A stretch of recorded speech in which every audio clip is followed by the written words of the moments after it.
Welcome to the dark side of Asia, a land of ancient superstitions and eternal nightmares. Nightmares turned into blockbuster horror movies by a new breed of filmmakers.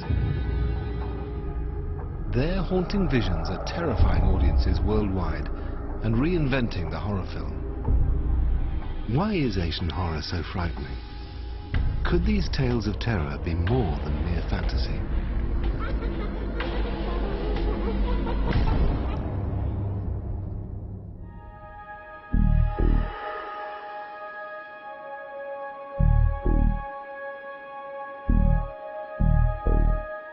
In movie theaters across Asia, audiences are being kept on the edge of their seats by films widely considered to be the world's scariest.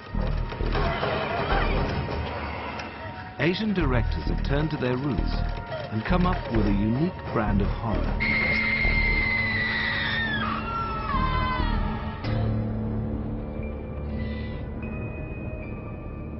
Some of the ones that have been most successful, though, from Japan and elsewhere in Asia are, yes, films that aren't based on gore, but are based on chills, based on subtle kinds of scares, of dread of the unknown, or of interaction with people from the past, people who are dead, or beings who are supernatural, as opposed to the tendency in Western horror, which for a while hasn't even been supernatural so much, but the psycho killer, the stalker film, the slasher film. Southeast Asia, despite its rapid modernization, it's a land of myths, legends, and widely held beliefs in the supernatural. They make the perfect ingredients for high-octane horror. These films are resurrecting traditional beliefs as a forceful reminder to its audiences not to forget their culture and history. You know how Hollywood films nowadays try to create their own myths, so that the movie has that sense of mythology. But for Asian stories, you do not need to artificially create the myth. The myths are there staring at you every single day. In Indonesia, one of the biggest horror films in recent years was Jelangkung. Filmed on video in only 9 days at a tenth of the usual budget, the film went on to become bigger than Titanic.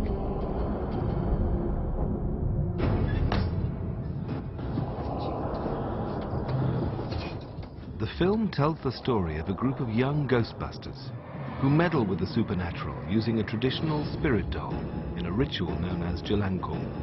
But in the end, they pay the ultimate price for their abuse of tradition.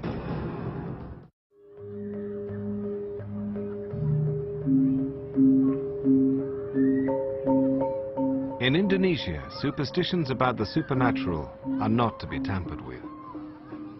Beliefs about ghosts and spirits are deeply ingrained in people's minds. Ancient rituals are still practiced to make contact with the spirit world.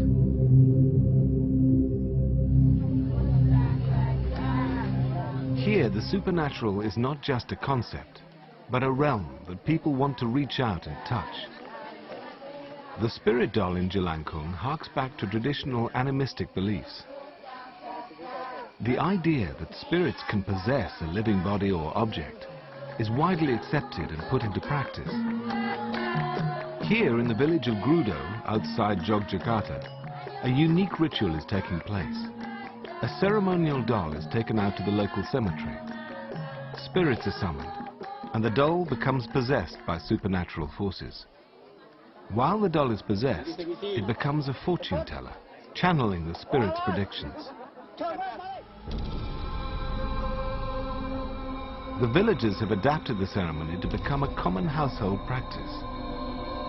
Families commune with spirits using a Jelangkung doll made from a simple gourd that becomes possessed.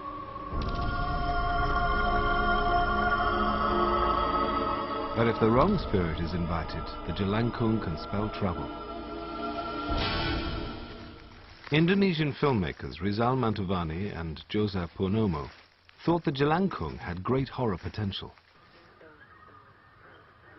In their film, one of the group tempts fate and brings a Jelangkung doll to a cemetery in a remote bamboo forest.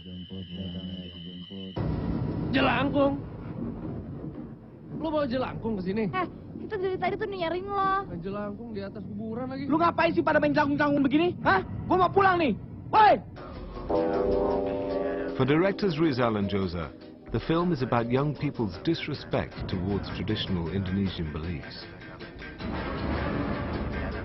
The attitude of the younger generation towards the culture, sometimes they see it as they mock it, you know. Sometimes they're too cocky about stuff, and it shows because I'm actually one of them. I mean, I go to the graveyard with my friends and just sit there and, you know, wait for things to happen, and it didn't. And I go home and we said, there's nothing there, and that kind of attitude, I think, is disrespectful.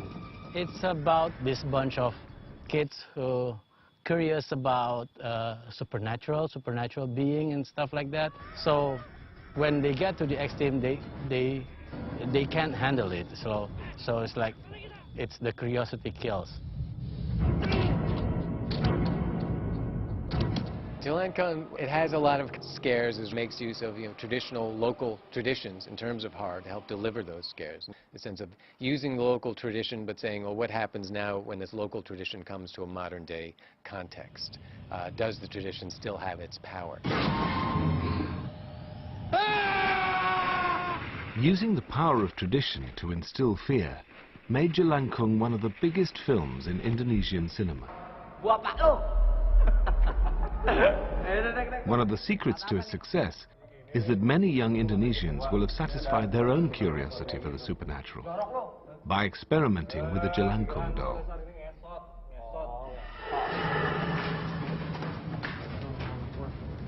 Assalamualaikum ya para arwah. Mohon bantuannya untuk bisa membantu kami.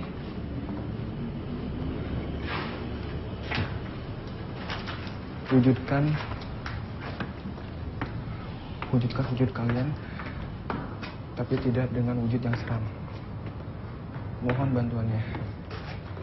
It's Friday night in Jakarta, Indonesia.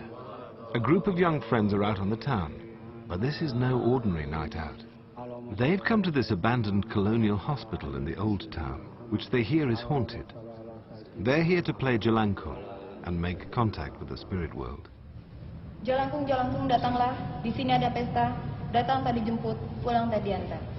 Jelangkung, Jelangkung, datanglah. Di sini ada pesta. Datang tadi jemput, pulang tadi antar.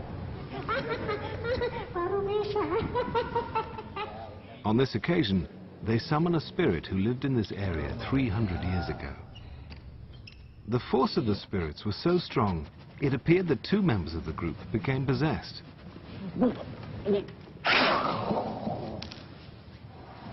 The film Jelangkung tapped into this extraordinary passion that many Indonesians have about ghosts.